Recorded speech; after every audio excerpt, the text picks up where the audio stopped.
కీటకం సద్గురువు. కీటకం ఒకటి నదిలో పడి సుడిగుండంలో చిక్కుకుంది. సుడిగుండంలో గుండ్రంగా తిరుగుతూ బయటపడడానికి విశ్వప్రయత్నం చేసింది. అయితే తన ప్రయత్నం కారణం కాకపోయినా నీటి యొక్క ఉధృత వేగం కారణంగా సుడిగుండం నుండి బయటపడింది.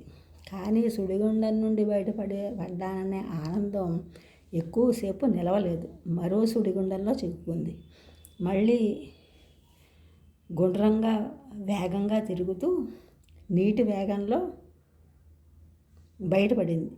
కానీ మరో సుడిగుండం నుండి తప్పించుకోలేకపోయింది. అలా ఒకదాని తర్వాత మరో సుడిగుండం ఆ కీటకానికి తప్పలేదు. ఆ కీటకం యొక్క జీవితం ఆ నదీ ప్రవాహంలో ముగిసి ఉండేది. కానీ దయార్ద్ర హృదయుడైన ఒక వ్యక్తి దాని దయనీయ స్థితిని చూసి ఆ సుడిగుండం నుండి దానిని రక్షించి గట్టు మీద వదిలిపెట్టాడు. నీటి ప్రవాహం పెరిగితే మళ్ళీ తానున్న ప్రదేశానికి నీళ్లు వచ్చి తనకు కష్టాలు తప్పవని గ్రహించిన ఆ కీటకం నెమ్మదిగా మరింత ఎత్తైన ప్రదేశానికి పాకి సురక్షితమైన దగ్గరలోని చెట్టు కిందకి వెళ్ళింది. జనన మరణ వలయంలో చిక్కుకున్న మానవుని పరిస్థితి కూడా ఆ కీటక పరిస్థితి వంటిదే. ప్రజలు సుఖం కోసం ప్రయత్నం చేస్తారు. వారు పొందిన కొంచెం సుఖం మరింత సుఖం కోసం, బాధల నుండి తప్పించుకోవడం కోసం ప్రయత్నం చేసేటట్లు చేస్తుంది.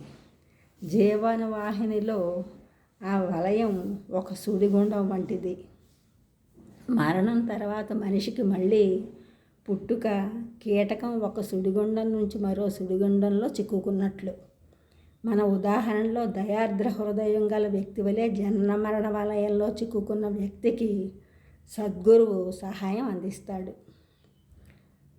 గురువుగారి కరుణను, మార్గదర్శనాన్ని పొందిన వ్యక్తి కీటకం సురక్షితమైన ప్రాంతానికి చేరుకున్నట్టుగా కష్టపడి ప్రయత్నించి జీవన్ముక్తుడు కావాలి. ఈ ఛానల్ చూస్తున్నారు అందరూ కూడా సబ్స్క్రైబ్ చేయండి, షేర్ చేయండి, లైక్ చేయండి, కామెంట్ చేయండి. సబ్స్క్రైబ్ చేస్తున్న అందరూ కూడా కృతజ్ఞతలు, షేర్ చేస్తున్న, లైక్ చేస్తున్న, కామెంట్ చేస్తున్న అందరికీ కూడా ధన్యవాదములు.